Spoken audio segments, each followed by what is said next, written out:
Hey, good morning, everyone. I'm going to call to order the July 3rd, 2024 meeting of the Economic Development Commission. And welcome everyone. I would, we have a somewhat short agenda today.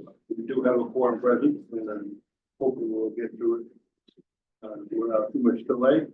And we'll begin with approval of the minutes of the June 7th. Entertain a motion to approve those minutes.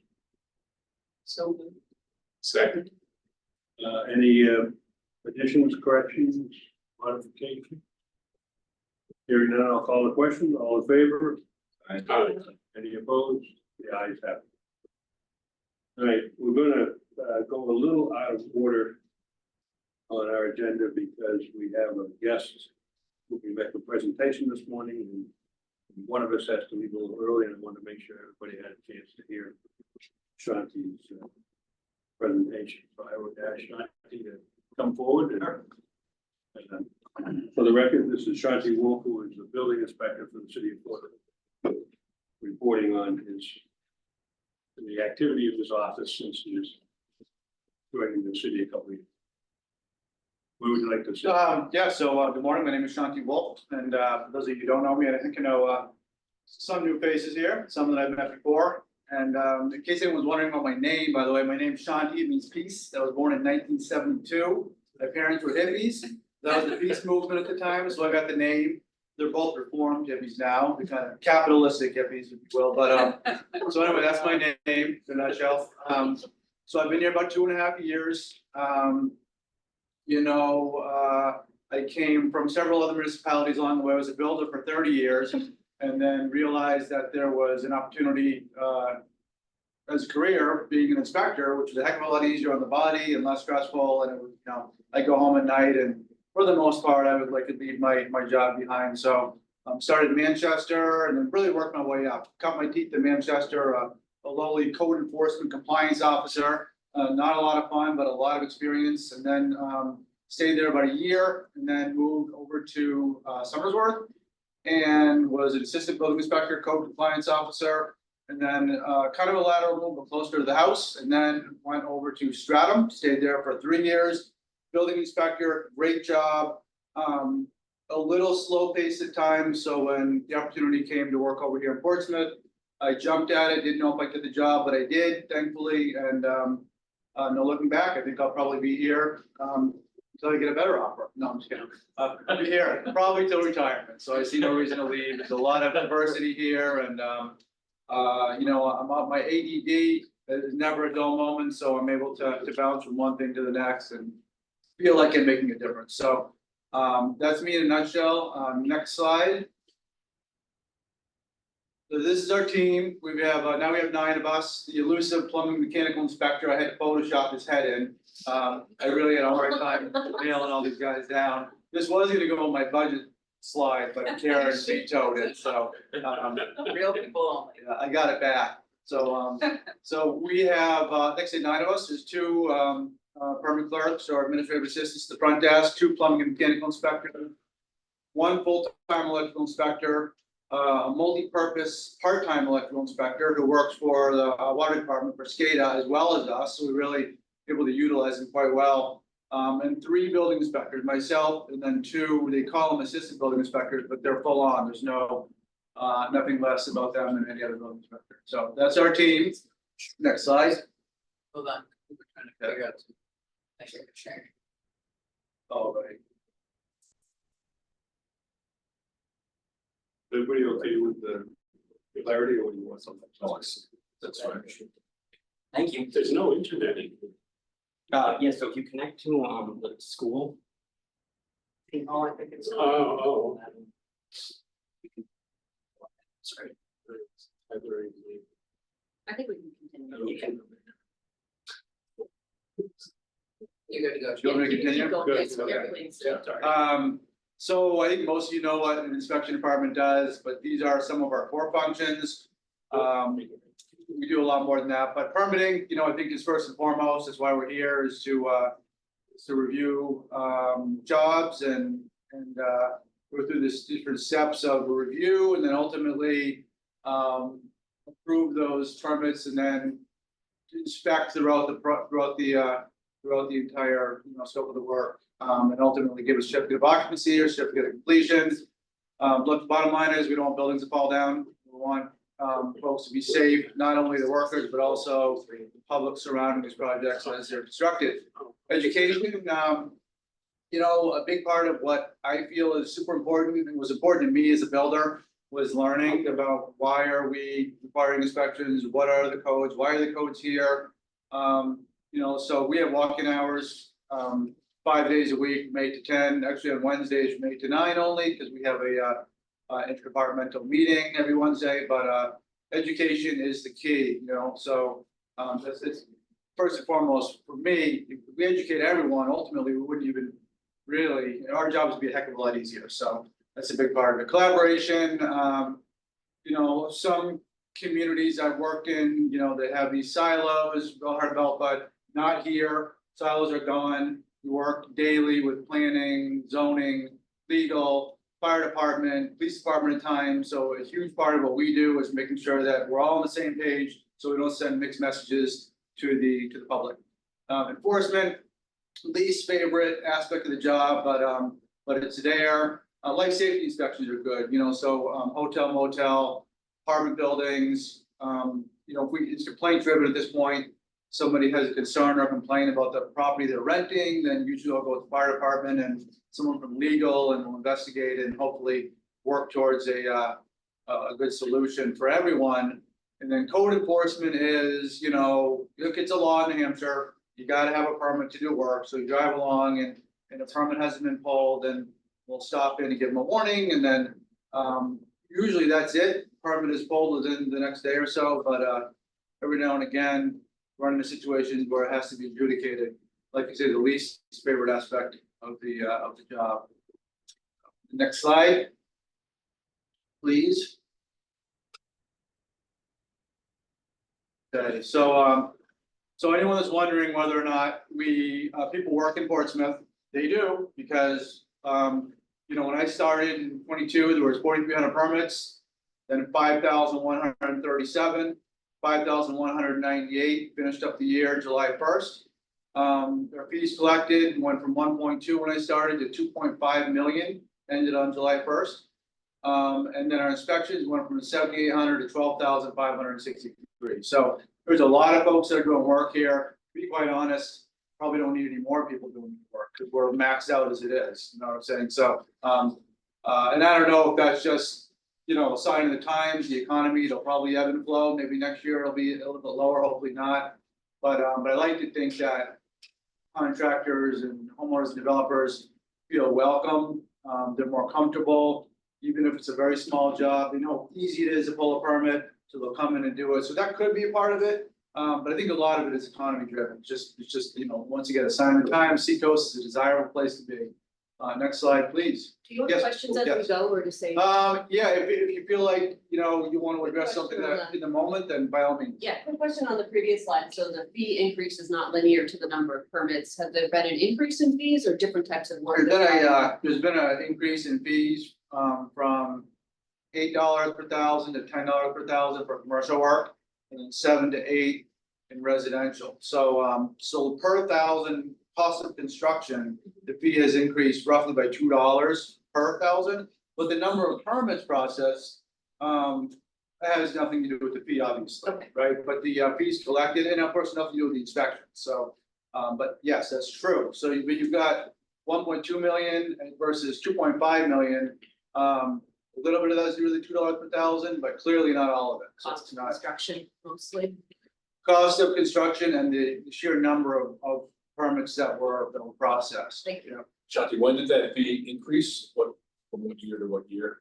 Is that It was the first year that it came in, so fairly quickly we realized that we were a little bit under surrounding FY municipalities. 23 maybe, FY 23? Yeah. You're right. Okay, thanks. Next one. So a large part of, this open government permit software that we use was brought into the city in 2017, way before my time, but some of the bugs that worked out along the way, and this is really, I think, a huge part of what sets us aside from some communities that don't have a software, because it gives us so many opportunities to communicate with the public with us, through all the different departments. I'm not sure if I'll have time today, in this setting, it's not really conducive to me to run through an example of how we use this, but on the right in that picture over there is essentially a screenshot, not even entirety of what a permit would look like, and I know it's not clear, but on the left, working down, you see those round buttons, so those are all the workflow steps that we build out every time a permit comes in. So just really quickly, you'll see the land use review, all permits start in planning. So if someone, is wondering, how come permits can't just be processed, within 24 hours because of all the different stops along the way? And we're trying to minimize those, but at the same token, we want to make sure that that everything is thought through methodically and carefully before that permit's approved, because we live in an area, or Portsmouth, there's a lot of projects that are in very dense, almost zero, some of the zero lot line setbacks, some are 5-foot setbacks, and some are variances. A lot of people are concerned about what's happening in their backyard, so we want to make sure that we've addressed all these issues that have been brought to our attention over the last, several years, decade, what have you. So it's a double-edged sword. I work in communities where I can approve a permit, and I'll approve 15 permits in a day. I'll look at it, I'll sign it, I'll move it along. Look at it, sign it, move it along. If I do that here, we're already in trouble. We're gonna get, lawsuits, we're gonna get complaints. By the same token, we're gonna get complaints from contractors that we're not moving along fast enough. So there's that happy medium. We try to, satisfy everyone, but not really satisfied.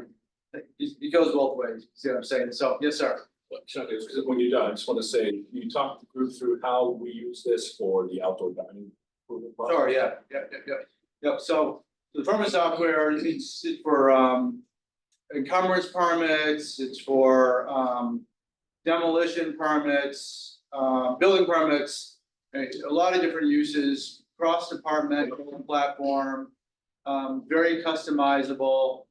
Not without glitches, but I'd say this is the best of the worst when it comes to the software programs. So I've experienced quite a few, and they all will at times, be problematic. But this one, in my opinion, it works out really well. And to Sean's point, the same thing where it's customizable. All the permits come into the land use, which is the planning department first, and then you'll see that green button. They checked it off. That means that they reviewed it quickly, they approved it.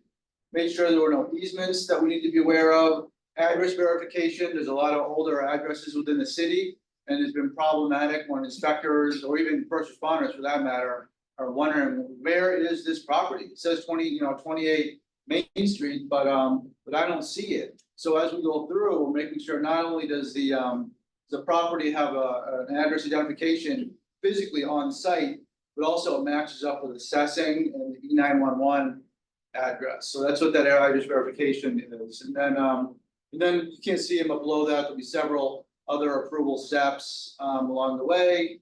And then, we use this for the outdoor dining. So we want to say it's customizable. So outdoor dining cafe permit will have like 15 of those little round icons, and really anywhere from legal department to fire department to planning to zoning and fee schedule, and ultimately to the city manager and then the city council. So there's quite a few steps in the cafe permit as well. Yes, sir. So this would include health inspection. Yes, that's right. Assembly permits. Assembly permits, you got, so place of assembly for the fire department, tent permits, sprinkler permits, fire alarm permits, yes, all those. So my question then is, I'm not asking you to go back in the slides, but if we were to look at the number of inspections and permits issued, do those include all departments or Just for us, so I pulled that out specifically for inspections. If I was to hit all city, that would be triple them. Right, we didn't include the fire department, I didn't include zoning, didn't include planning, that was just inspections.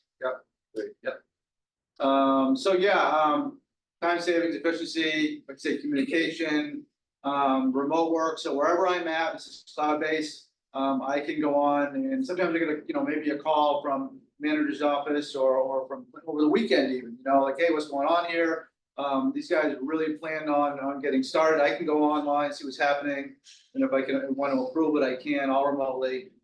Revenue generation, just because it's easier, for folks to pay with their credit card online. It seems like, you know, easier it is for someone to pay for something, the more likely they're gonna.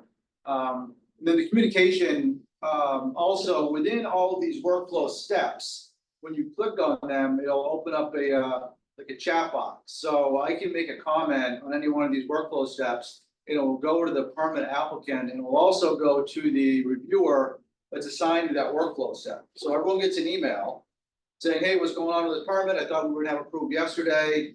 And then the applicant can see that I'm asking the question.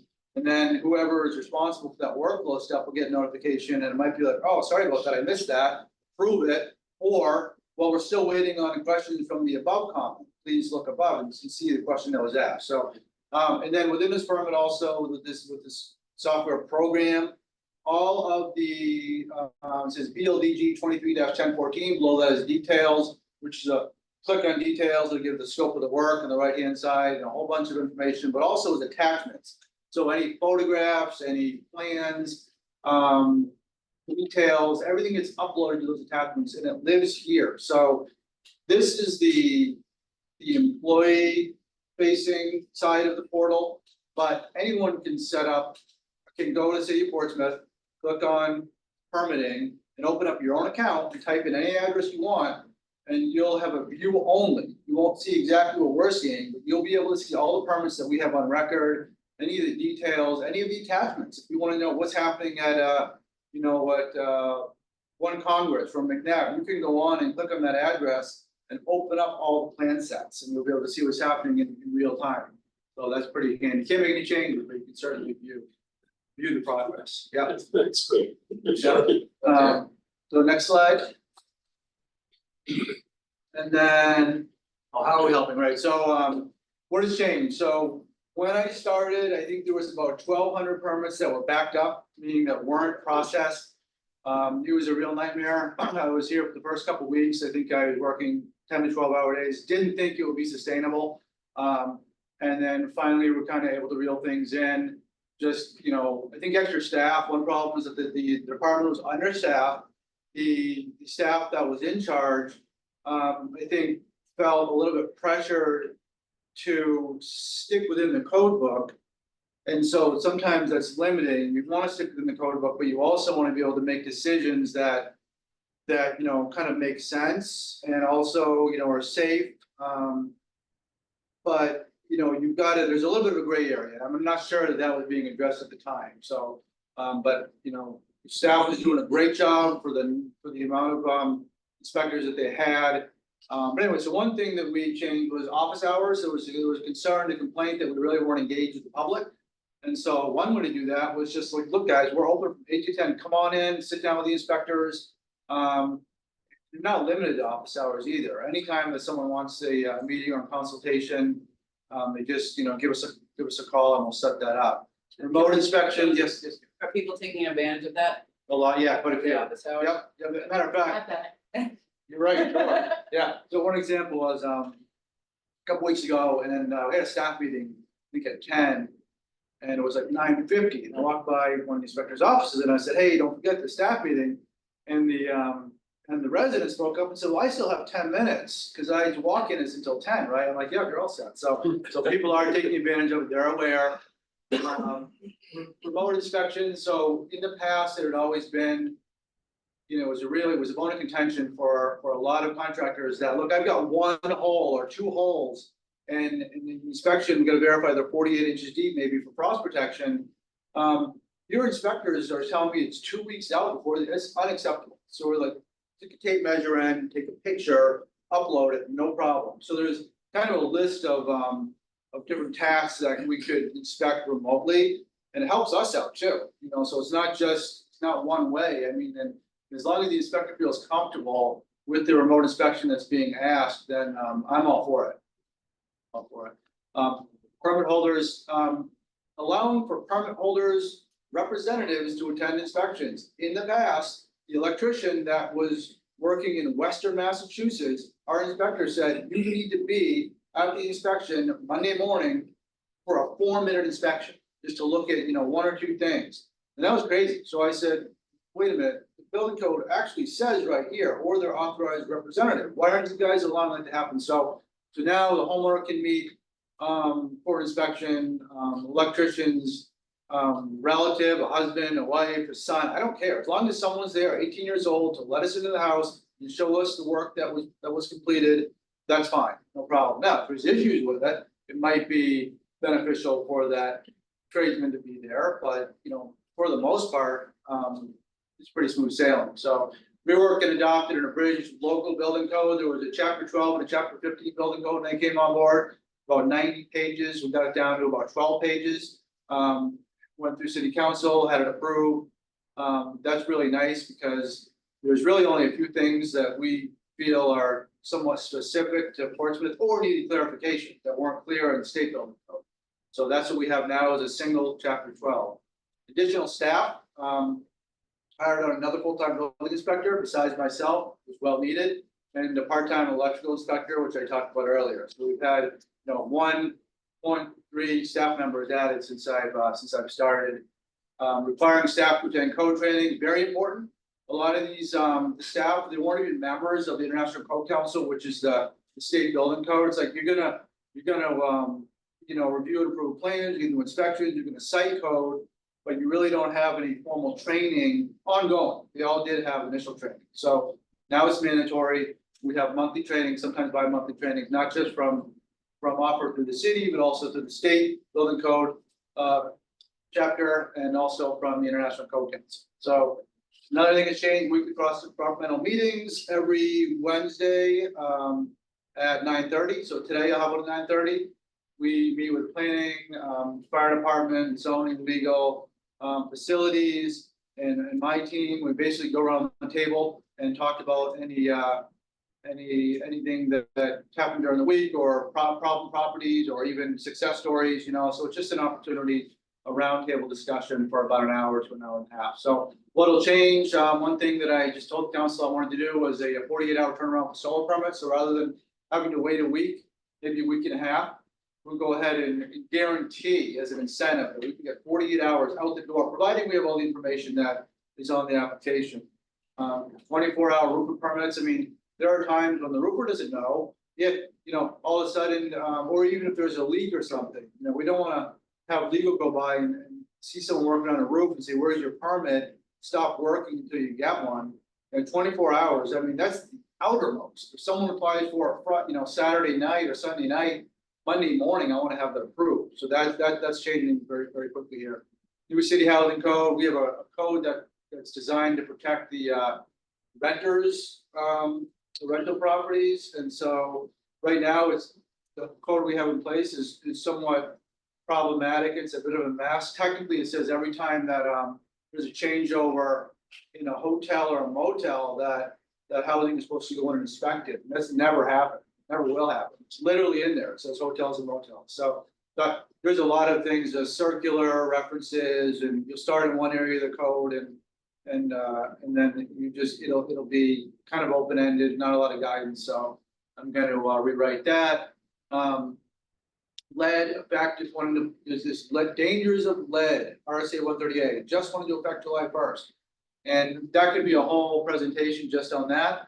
Bottom line is that I think it's, I don't know, someone else here might have asked, 1975, I believe, any homes that were built or buildings that were built prior to 75 or 78 are now required to have a lead-free certificate, lead-safe certificate, not lead-free. And there's many ways to do that, but it is required for landlords to get that certificate from the state. Like I said, there's a lot. I just want people to be aware of that. That's now in play. New building and fire codes. Technically, July 1st. This, several days ago, a couple days ago, the new state building code, the 21 codes should have become law, but the governor actually hasn't signed yet. Could be signing right now. Could sign tomorrow. Could sign next week. But that's happening. Then there'll be 6 months, kind of like a transition period where you can either use the 2018 code, which is what we're on now, or the 21 codes, which we will be on within the next couple of days.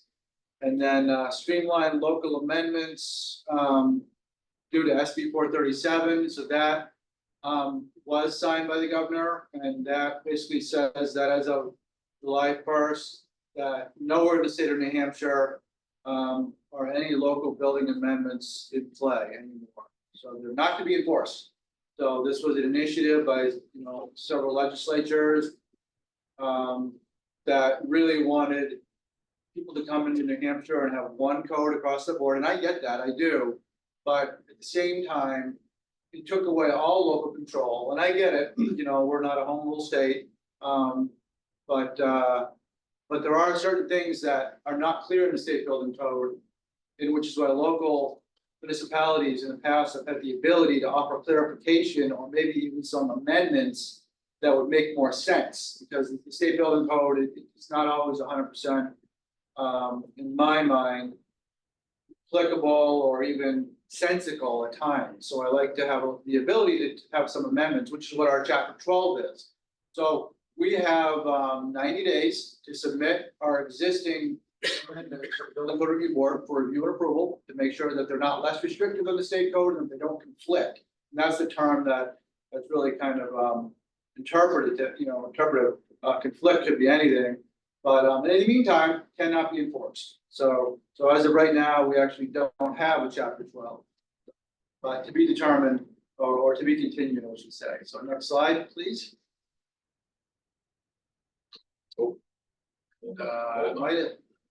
Might have been the last slide anyway.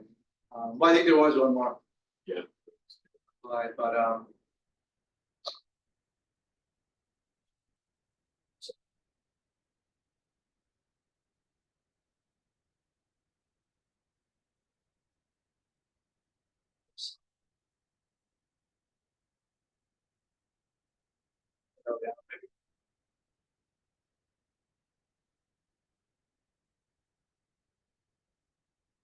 that's great. There we are. We are a community resource. We are here at the behest of the taxpayers. I realize that. So I know that I work for the city and I answer to the city. And it's very important that all of our team remembers that. And I remind them weekly, we are here to help.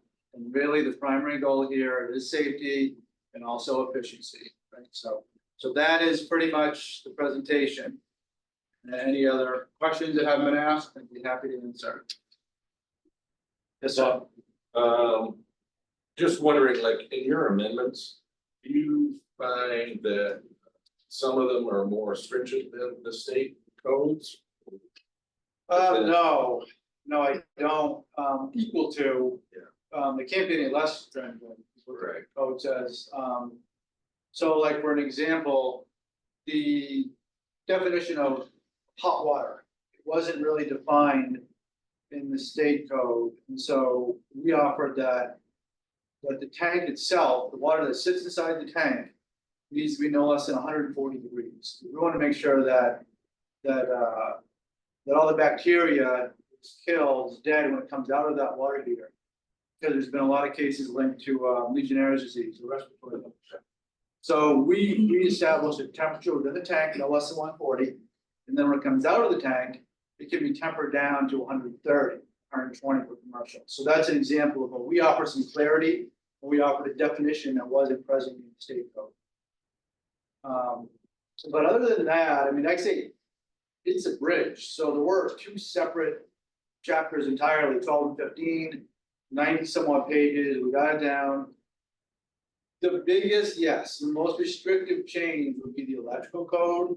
That aspect of our local is more restrictive, but it's not less restrictive than the international electric code, the national electrical code, NFPA 70, same, two different names, same code. It's good for the nation, but New Hampshire, in their infinite wisdom, the electrician board said, oh, no, it's cost much money, we're gonna get rid of this, and this. And coincidentally, or not, they happen to be the amendments that our electrical inspector had put into legislation and had approved at a national level. So the National Board of Electricians saw John's proposal and said, that's a great idea. We can save lives doing this. And then for whatever reason, here in New Hampshire, they amended them out. So we amended them right back in. So Like what kind of stuff? several years ago, I don't know if you guys remember, but there was a death of a plumber who was working near a washing machine or a dryer. And the dryer didn't have a GFCI.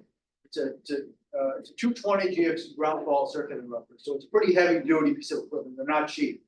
But it wasn't a requirement at the time. And so the chassis, the body of that dryer wasn't bonded properly. So it became energized. So the plumber pushed his way in, he got electrocuted, and he died. This is important. So that prompted John to write an amendment to the National Electrical Code and say, we need to have ground fault circuit interrupters on all 220 appliances. And it made it through. And so that's one example of something that's more restrictive that, life safety. Another one is marina protection. So right now, it is in the National Electrical Code. It was amended out in the state of New Hampshire. So if you have some sort of a plug-in, maybe at a marina on a dock, John has it so that there's a sensor in the water, so that if there's any stray voltage that's detected, it'll kill that power at that receptacle outlet on that dock or at that marina. That's something that's not locally. It was amended out. It's very expensive to put in this piece of equipment that would measure that stray voltage and then kill the circuit. There's another example. But there's quite a few of them. And I speak a little bit of electrician, but not enough to really walk you through every change that John has. Do you have other towns? Those vacuum? Not sure. So I think a lot of towns are limited on the legal team and also on the inspectors. A lot of towns are one sheriff towns. You've got one building inspector, perhaps, not all towns, but several that are not only building inspector, but code enforcement, health officer, plow truck driver, you name it. I mean, they're wearing way too many hats. They don't have enough time to try to push this stuff through the local, whether it's town, city council, or whether it's town meeting annually,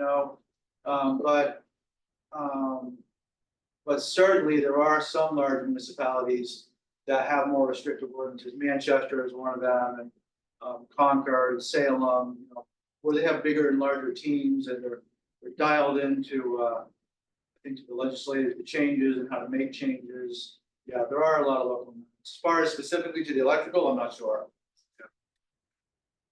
Yes, sir. Yes, ma'am. It sounds like the SB 437 has an opportunity to play permitting progress based upon the gaps between your section 12 and what's permissible by the state. It sounds like it was submit everything for review, but if there are changes throughout the course of the year, does the state have a process established to do periodic reviews of any changes to ensure that permitting continues? And what will your approach be? Will it be to not approve and pause until you get that state approval because of the lack of home rule? Right, so right now, the state building code is in effect for every town in New Hampshire. So that's what we review and approve by, is the state building code. We can't use our local amendments right now. So that's in play, but doesn't hold anything up because we still have a code to use, which is what every other town uses, which is the 2021 International Building Code, International Residential Code, Life Safety Code. So there's a ton of code. Actually, I should have put a slide up on all the codes. It's amazing to see. Not only do we have to review the building code side of things, but also the fire code side of things. So there's two codes, and which one do you use? The more restrictive one. And if you can't decide which is the more restrictive one, in the fire department and the building department are arguing, after 5 days, the permit applicant gets to decide which one he or she uses. It's kind of a weird way to, it's in the state law. But anyway, no, nothing will be held up. Business as usual. Yep. Just make a comment that it's funny for me to have you in here in the sense that I got involved in city politics when I was opening up my business. I couldn't understand the different departments of, well, health said one thing, fire saying another thing, electric. So now to see, especially through viewpoint, if people in the room haven't gone through viewpoint or people at home, it is such a streamlined process. What I really love on the consumer end is the communication aspect. So I don't have to go rummaging through emails to say, hey, who said this, other departments can see what was said. It's really great, and as a resident, the open office hours are amazing too, to be able to go in, ask you a question, watch you pull the physical file of an address to go through things. It's really, in the 10 years that I've, or 8 years that I've been involved, it's really streamlined the process in the last 2 years that you've worked, so. I think we were taking- And have we, I feel like We've talked about accessibility, right? Okay, accessibility. face to the name, sure. Yeah, right, the so- hot button, and I don't think this is the case since I don't think it's the case, but I'm all over the state, I'm always tracking ADA, a law versus IBC and the state building codes, and the one that I would used to see here is that ADA says that a restroom, an accessible restroom, gets 2 horizontal grab bars, but IBC adds the vertical, the third one. And Portsmouth wasn't following that, and there's still bathrooms, grandfathered in restaurants that don't have that third bar. But I heard you say this a minute ago, we follow the more restrictive code, and that's correct, which in this case is the IBC and the horizontal grab bar. Right. And that grab bar, when I talk to someone doing a wheelchair transfer, might not be using that grab bar, but an elderly person that doesn't have core strength, they're using that grab bar to pull up off the toilet, or a pregnant person might be using that grab bar. So it's important to have it there, it's not just some random thing, and it's surprising to me always that the ADA hasn't added it. I So agree. thank you, because I do see you, Sure. this regime is following Right. what we perceive to be the right way to do it. Right. No, So yeah, sure. we've had some great conversations Oh, yeah. about, hey, is there any way we could make this one work, but you can't always. It's that best readily achievable, do the best you can. Right, especially with all these historical entrances, but even within that, people are like, oh, my entrance isn't wheelchair accessible, so why are you telling me I have to make my bathroom handicap accessible or wheelchair accessible? See, because it's mobility impaired, it could be anything, it could be eyesight, it could be vision, that's why we have strobes in bathrooms, and every office now, I want a strobe. Just the law says, because if you're hearing impaired, or you have no hearing at all, and you're working at your desk, you need that strobe to go off when there's an emergency, so you can see that and then go out of the building. And until, in my opinion, until you really have lived with someone or worked with someone that is mobility impaired, my stepfather is, he's had 2 hip surgeries, he's older, he's elderly. So my folks live in Maine, and over the past couple of years, every trip to Maine, I add more bars, horizontal, vertical, stair lift, you name it. And I can see how these get used, all the time. The vertical ones, especially ones down below, they don't do a lot, So anyway, yes, to your point, we don't follow the federal, which is ADA, we follow the more restrictive IBC for accessibility. And our guys are still learning about accessibility. In the past, I think it's been overlooked. But we really make a point to not overlook it, make sure it's inclusive. Right? Here's another one that just happened in town, the new renovation at the music hall, what are they calling it? Music hall bar? The members club. The members club, thank you. The front, they did some really nice, there's a lift in the back, they did some nice work to make that accessible, kind of like that's readily achievable back there. But the front space is now a box office, that's fronts on Chestnut Street. And there's a step, and so they reached out saying like, what, can you help us, is there anything we can do? And like, no, there really isn't anything you can do, the sidewalk's not wide enough, you can't ramp it. But the ADA gives guidelines for small businesses, and what they need to do is somehow deliver their service to the person who can't get in the door. So we suggested a cordless doorbell, and if you walk past there, it's there, there's a cordless doorbell, it says ring for service. If you can't get in that step, you just ring the bell, and the person who's at the ticket desk will walk over with an iPad and help you outside the door. So it's this perfect workaround that totally follows the guidance that comes to us from the ADA Small Business Handbook. And it's not it's not a ramp or lift, it's simply a cordless doorbell. So they fixed that situation probably for, I don't know, $50 probably. Exactly, and that's an example of state amendment. for the commercial building code is that if you have an occupancy that's 1,000 square feet or more, then you need to put in a power operated door or power assisted, a low energy power assisted door, and if it's under 1,000 square feet, then you have to put in that doorbell with a placard. This is for assistance. Please ring the bell. That way someone will come out and can actually help you get into that facility, or they can hopefully offer their services outside of this. Does Richardson's Market have? Yeah, I think they do. I think that's another one, same thing. Beautiful. Yes, sir. Beautiful entry. So I don't wanna belabor the point on international and national code, but I'm trying to figure out, is New Hampshire unique in the approach of just adopting the codes without letting the municipalities change them or at least make it easier? So part of the reason I asked the question is because I think different parts of the country, you want to have different codes. If you're in California, you're looking for something that's gonna be protective against earthquakes. You're in Florida, you're thinking hurricanes. Up here, you might be thinking of, weight bearing on the roof for snow. I don't know. How do you deal with the change?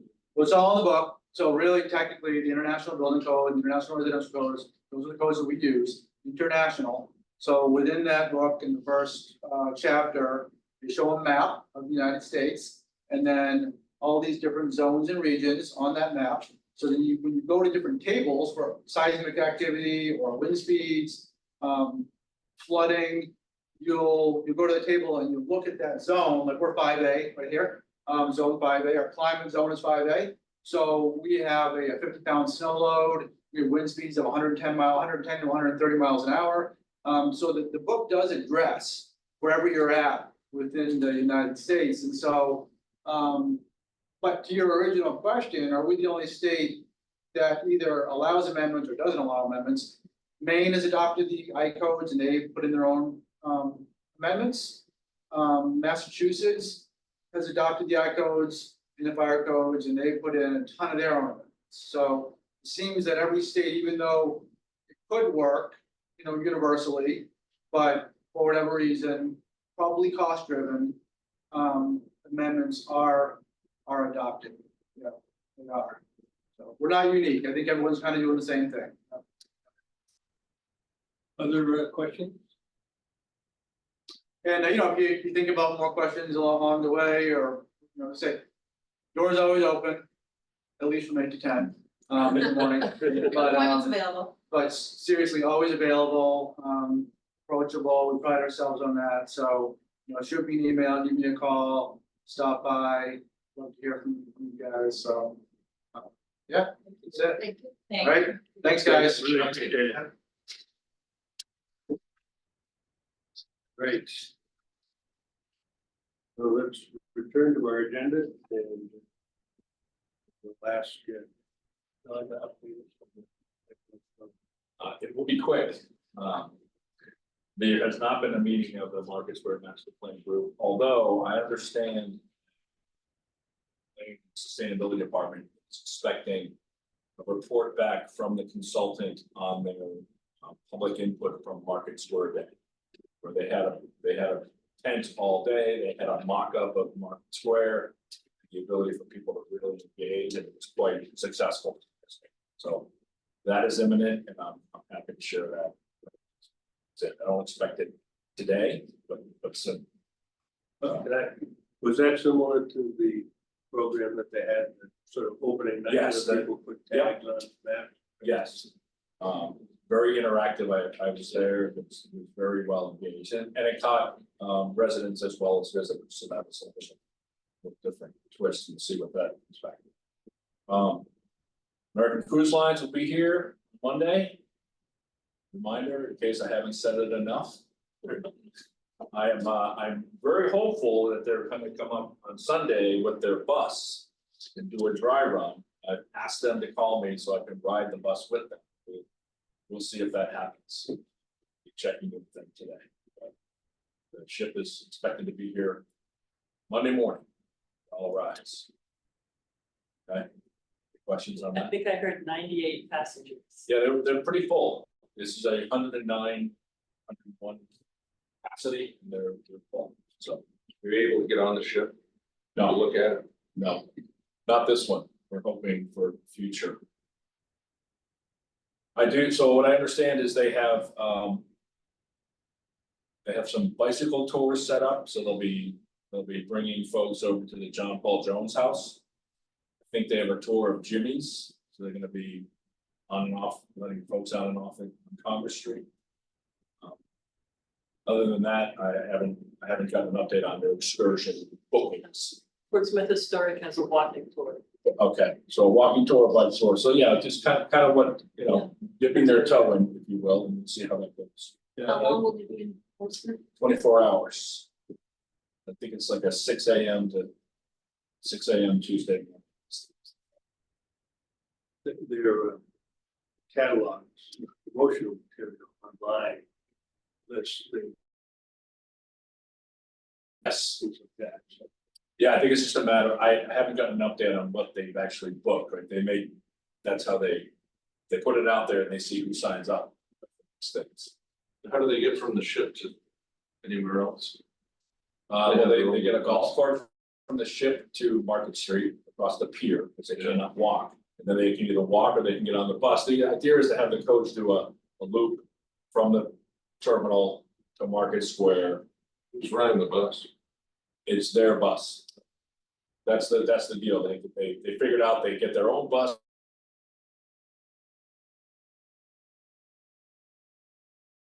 They've got a complete A to Z, one-stop shop. Yeah. Right? So their thought is to do a loop from Market Street, from the pier.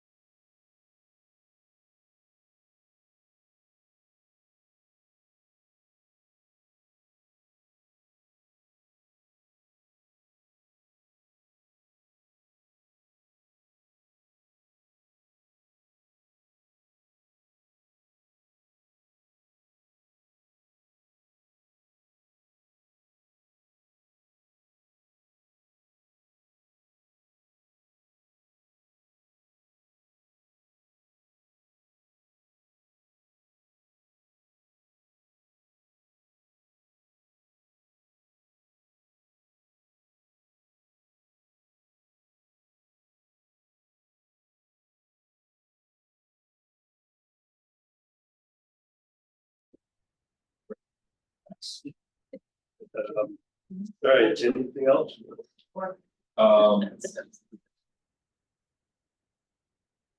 Just one thing, just a heads up, the city has to put together a hazmat mitigation plan. And we are required to seek input. So the fire chief has asked if I would share that with the EDC. And have you take a look at that, and if you have feedback, great. If you don't have feedback, you have it. That's the requirement. So just to let you know that that'll be coming your way. What would be the purpose for our input? The requirement is that the fire department reach out to businesses and the greater community outside of it. So This would be a plan that has requirements of local businesses, or is it a plan of the city? it's required of the city to have this mitigation plan. It doesn't say.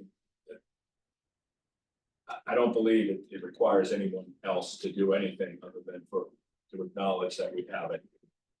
Okay, And be able to provide any feedback. questions, John? Okay, let's go with our working groups. We'll start with you, Ann. Sure. I've just had a couple of sort of small conversations this month. The parking utilization group caught wind that we're talking about transportation, and because there's a tie-in between parking and public transit, and they are working with a transportation planner from SLR Consulting named Holly Parker. I think you're the one that connected Holly Yes. to me. She wondered who did that presentation. So Holly and I had a chat. Holly would happily talk about transportation all day long. Yes. She is really smart on it. She is passionate about it. I sent her my 3 pages of notes from Coast, Wildcat, and C&J. And she loved all that detail, and she is blending those into kind of one assessment, a 1-page overlook of what's happening in Portsmouth, and we're gonna look back on that. She's kind of floating what we're looking for to some of the people in her office, and she also had me look at Hanover, New Hampshire. They have an advanced, it's called Advanced Transit. It's a microtransit type system that's funded by Dartmouth College and Dartmouth Hitchcock Medical Center, but everyone can use it. It's free. She said having free transit speeds everything up, but the fare box slows things down on these things. But anyway, she and I will talk again because she was kind of crunching our data. My assessment is that I feel like I collected a lot of data. I think there's something there, but this is not it's not the hat I wear, and I don't know what the something is, but she concurred that yes, indeed, there is something there and it is her gig, so go Holly, we'll hear back from her. And then I also reached out to the Rockingham Planning Commission because they oversee, John, maybe you can say it for me, like any funding that comes in to this region for transportation funnels through the RPC. Am I saying that right? So, So, but anyway, their 2 transportation planners are David Walker and Scott Vogel. Scott's on vacation for a couple of weeks. And when he gets back near the end of July, we're gonna have a conversation with them so they can help us understand how the RPC is intertwined here. So I feel like we're still just collecting information from smart people who understand transportation. and our planning and sustainability director sits on the RPC. So Okay, and Beth Moreau is the counselor, So- and she's the She's chair the chair. of the RPC. So we're, just all that to say, the city is plugged into any of those Rockingham Planning Yes. Commission efforts. So there's just there's so many Transportation pieces to this infrastructure. puzzle. It is a puzzle. Yeah. So no recommendations yet, but more data coming in. Great timing for our 2025, 2035 master plan to inform Yes. Yes. as we come around the bend. So stay tuned.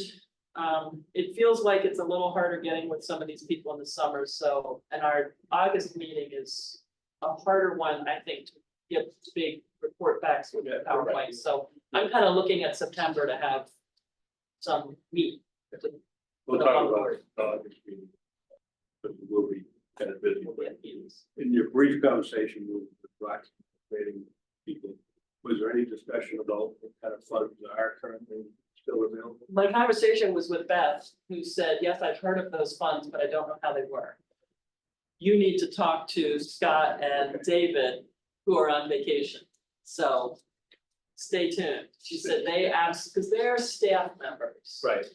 And she said they absolutely I actually read to her the piece from Jim Jalbert about the CMAQ funds and I don't remember the number, 537 or something like that funding. She was like, oh, I've heard of those, but these guys could help you understand if that actually applies to us. So that's where we are. At least we keep finding smart people Yes. in the category, Smarter than us. smarter than us. Any questions of Ann? Great, thanks again. Either you want to give us an update on where you? Sure, yeah, well, actually, today's presentation with Shante was a big kind of climax for one of our agenda items, which was the permitting process review. I have notes from February 15 that Sarah put together for the business support working group, and I pulled those out because to remind the group of the 2 agenda items I had. So that was one. The other one was the Sean's CRM software and development, kind of looking at that. I think we're kind of on pause mode with that in terms of CRM being left off of that's kind of going back into a bit of a development stage with the provider there. Right, trimming it down to make it more, starting with the communication. piece, two-way, so that's, he still has the ball on it. He has a deadline. I say that, he has a. So the interesting thing is the group is kind of at this juncture where we've got some resolution, which is what I'd like to call the permitting process review agenda. And the pause on Sean's CRM. So I brought back up Sarah's notes from February 15th, and I think there's just an opportunity for the group to get back together, see if they agree with what I just stated. Yeah. And then that there is, kind of, this is the status of those two agenda items. And then maybe take a look at the other ideas in that brainstorm in the business engagement category. There's a few other categories too, advocacy and education opportunities. And then some additional subtopics. I'm just gonna read a couple, just because I think that they were interesting, and in February, it was a long time ago. Andy, before we go on to additional topics, I think one of the takeaways from Shanti's presentation was, is there an issue or delay with permitting? I think what we heard is there's been a huge amount of progress in the last 2 years. So is there opportunity to engage with city communication to generate a press release or something like that to get the word out to the public around the investment and the changes in the permitting process? Because I think we had decided we will investigate, and if there is a problem, that'll be like sort of the next level down, and if there isn't, then there's an opportunity to communicate. Right. I agree with you, 'cause I think there's a lot of people who say haven't filed a permit since COVID or pre-COVID that still have this situation. That it's super delayed, it's really hard to get inspections, and of course, there are some circumstances that it's still difficult and still more labor intensive, but. I just talked to a plumber the other day and he said it's great to do work in Portsmouth again. You know what I mean? He's like, I didn't do work in Portsmouth for the last 50 years. Even talks about the office hours that people may not know about, so there might be some promo opportunity. Yeah, I'll just say from my perspective, I'd like to think that the EDC could be advocates Yeah, for the improvement. I'm not saying that the EDC can't be advocates, but I think a lot of people read the Herald or other news sources, so having some sort of an article or a testimonial out there might help reach folks other than us. Maybe even like a letter to the editor from Shanti or from the department would be. I'm happy to bring that forward. Yeah. Because as you know, if you're reading the headlines, there's lots of issues, not all positive. Not related to this topic. Yes. But I'm happy to bring that to our director of communications and to the city manager's office. Talk about how to get this word out. On Sarah's point there, we talked about how effective it is to have a special place in the city of Portsmouth.com website. And people find that, or do they find it if it's not on the home? Do they get to the economic development commission tab ever? So I'd kind of like to get to the bottom of that too. But I agree, Sarah. It needs to somehow we got to put a bow on it. But we did leave off with saying the group here is the advocacy group that's spread out, but I think I agree. I just wanted to mention, just to kind of set for our next meeting, just some ideas. We'll go back through these notes. But some of the other ideas were expanding digital resources available to business, especially small businesses. And that was the City of Portsmouth website, Portsmouth Public Library website. Looking at other communities about best practices and opportunities. Again, this is for business engagement. Advocate for capital improvements and support for the PHS CTE program. In other words, what else can you do there? And then this is one that's come up several times, just reviewing the BRE data and mining and free needs and opportunities. Putting a bow on it on that one as well. And that's been sitting out there. Sure, look at that. Yeah. Are we gonna do that again? We're doing that annually, right? Yeah, and that kind of tied back in. We should get together and talk about how to change it, streamline it, and I think there was an ambition to do that. through Yeah, yes, the mission is CRM. to use the CRM as a survey tool. Right, but we should just talk about. Yeah. The Yeah. content. Absolutely. And there's, To touch on what you, were talking about, right reports from the CTE, we are due, our school's due on the 20-year kind of, circuit for renovation. But that will be something that in the next, I think, 3 to 4 years, will be a major undertaking through the city and through, it's partly funded through the state, Board of Education. So I think that would be a great time to kind of look at as a community, what we would like to see, you know, a future workforce to kind of, so I think it's a great time for some joint venture there. Because we are, I believe, one of the last on the circuit in the state. I think it's, don't quote me on this, I believe it's us in Salem. But I would say, if you haven't looked at, you obviously can't walk into the school, but Concord was just redone, a few years ago. They have an amazing CTE building, and they were able to add amazing programs and really do a lot of joint collaboration.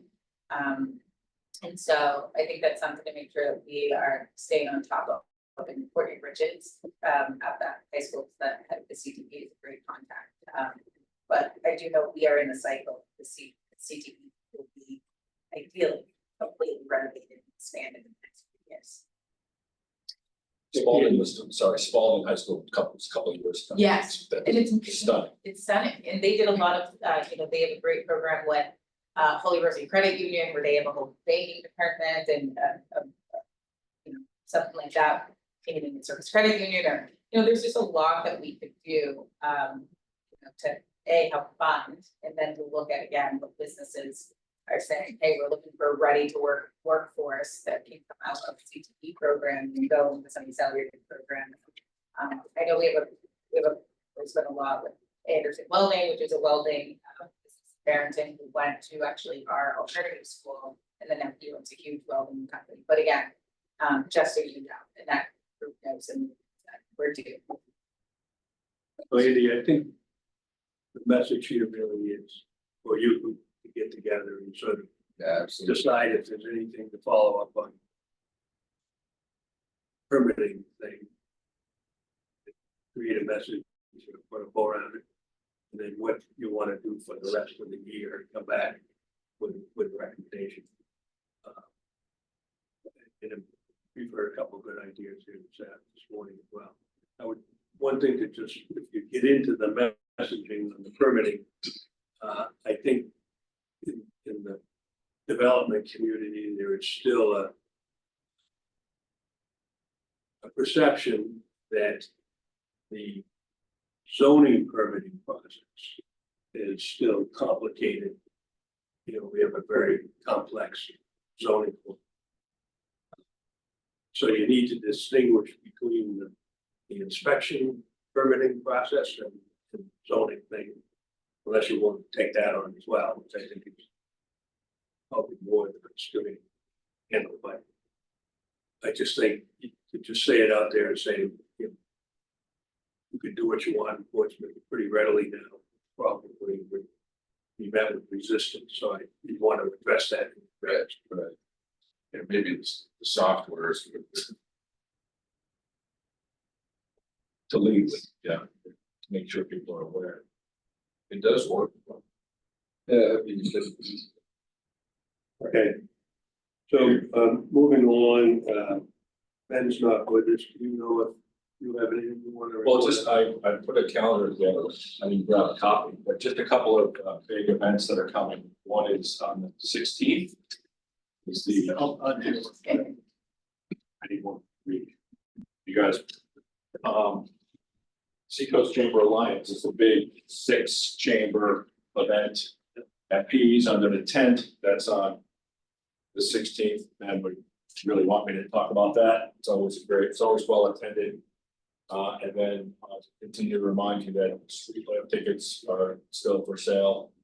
And that's on September 5th. I think that's gonna be a great event. So those are the two.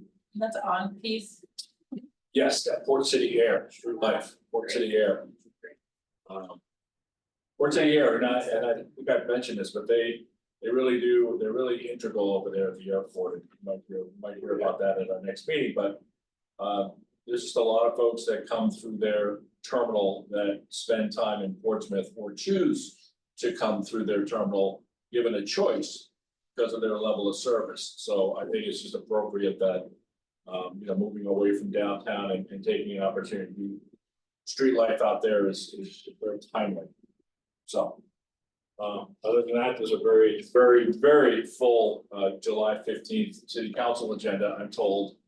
So feel free to take a look at that if you're so inclined to spend, a Monday night here. With our dedicated counselors.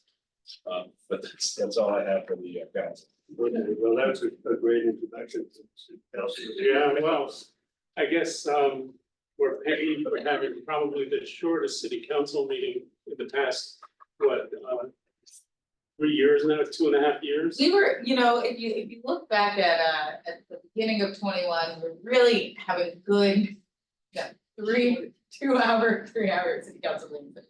And back then, but yes, we had a very short, concise one. Yeah. I think what came out of that, was the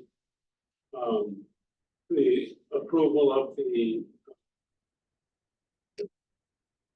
home occupation, ordinance, and it has a couple amendments to it. One is that, there's home occupation 1 and home occupation 2.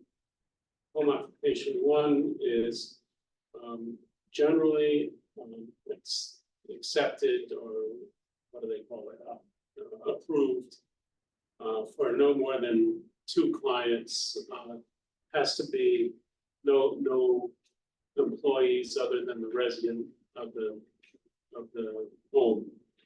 And there's some other kind of restrictions on that, but it's pretty open.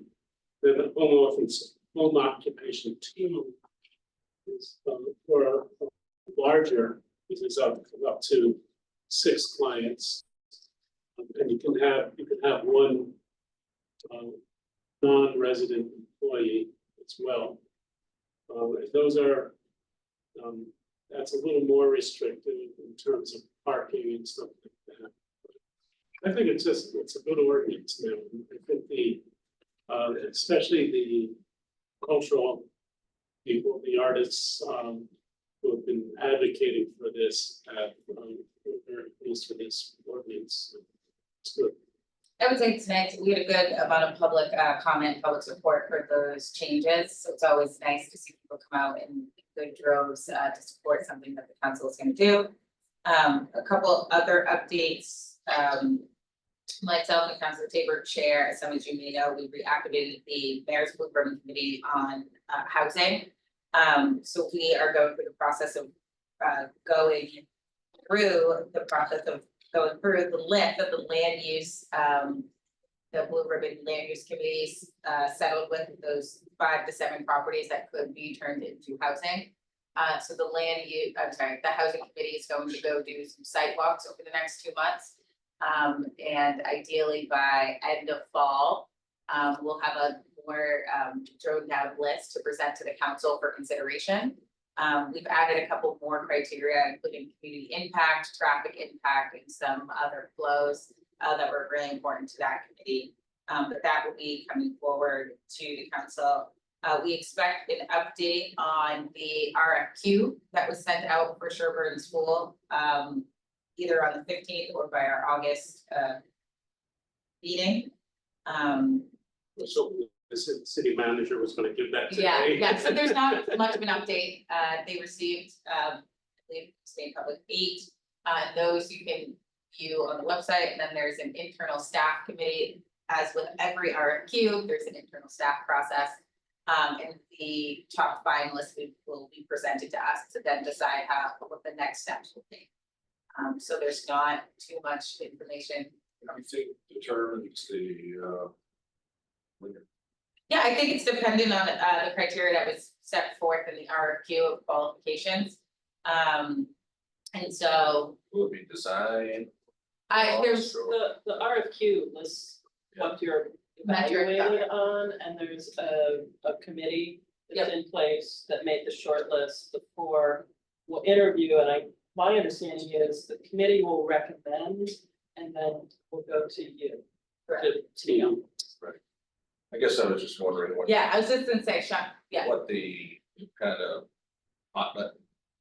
So there's You no know. design in the RFQ, it's, they could submit, Sean, you can touch on it. Sure, I'm on the committee. Okay. So it's really about competency and team, the experience. It was much more about that blocking and tackling.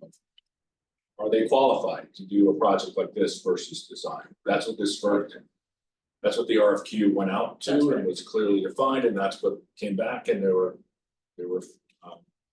X number of finalists that the group recommended, and we have interviews scheduled within the next 2 weeks. So do you- All 8 proposals that were submitted are online on the city website.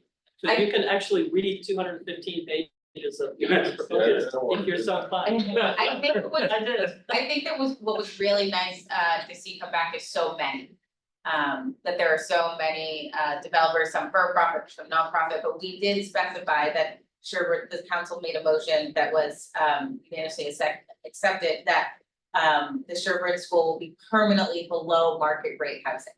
Because we wanna make sure that we are not restricting ourselves to a certain kind of housing and right now we're seeing a lot of, I was just at the multifamily housing conference, and we're seeing a lot of dynamic income splits, so that, you know, if you require 40, if there's 40 units, you can do some units that are 20% median, you can do some that are 60%, do some that are 80%, so kind of really spreading the affordability. There's a lot of new and interesting ways that developers are doing it, so that we can address, you know, all housing scales. You know, we have a hyper focus on workforce housing, but we still have a huge amount of the population that, you know, 60 to 80% of the AMI is not affordable to them. We still have a big part of the population that are looking, you know, sub 60%. So, but again, I think what was really great is that we had 8 developers. I don't think we thought we would have that many. And that leads way to potentially, you know, partnership with more than one developer on future projects.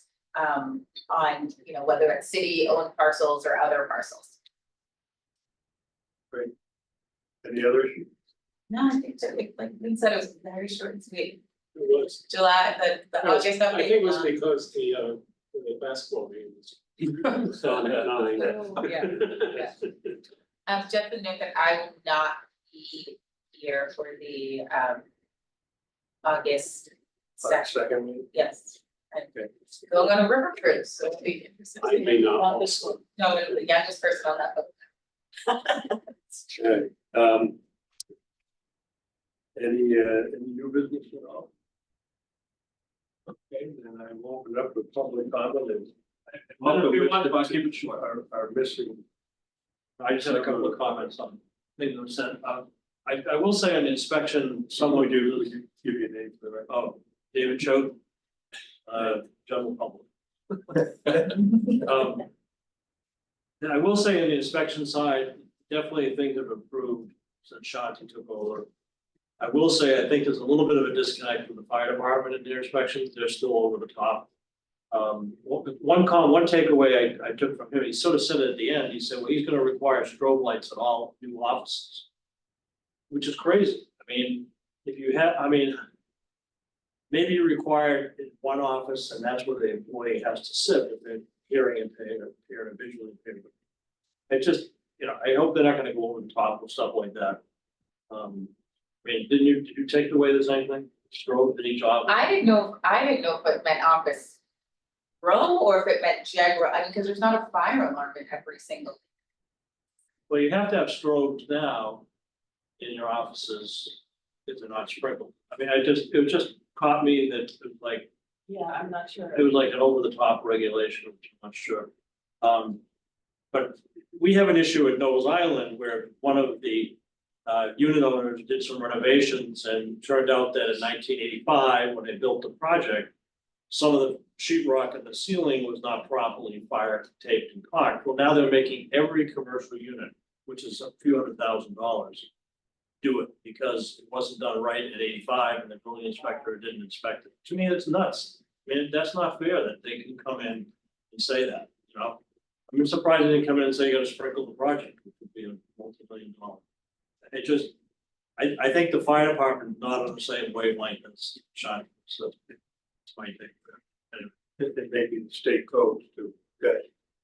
Yeah, but it's just, there's common sense and it's a code, right? Shanti is more of a common sense guy, because I've had a couple of occasions to do inspections with him.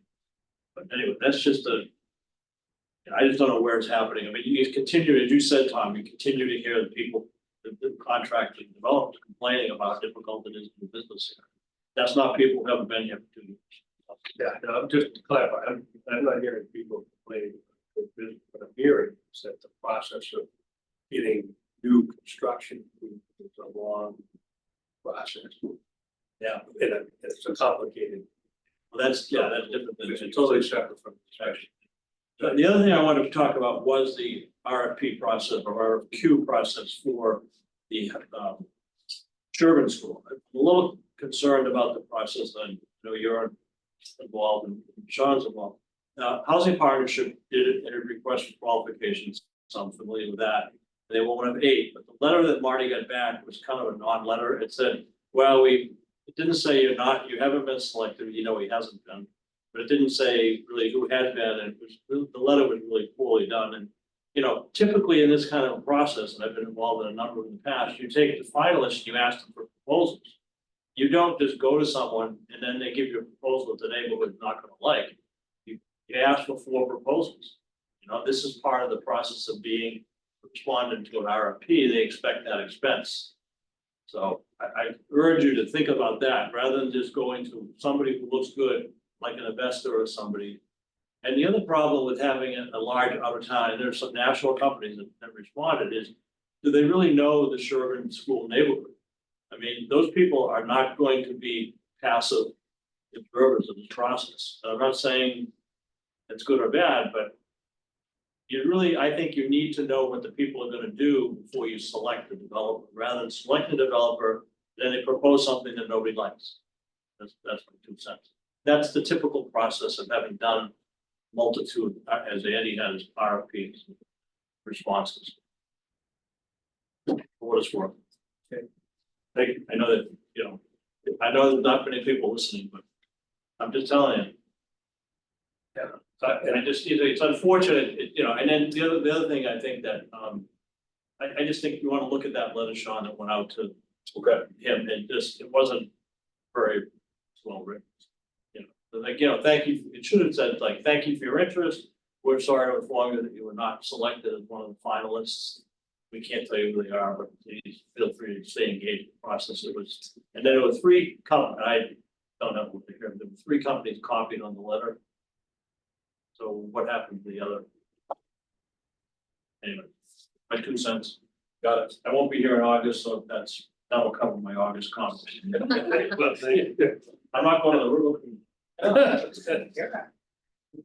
right, well, August meeting is at the PDA, just for my folks, and traditionally, the PDA does a pretty comprehensive talk and pony show for us.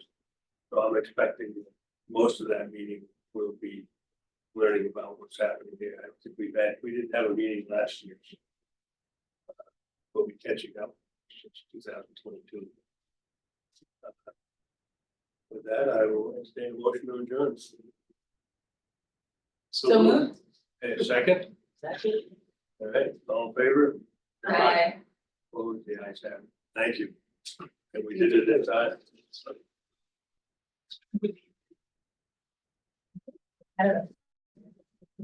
Off the record, Ben tried to call in, but could not. No.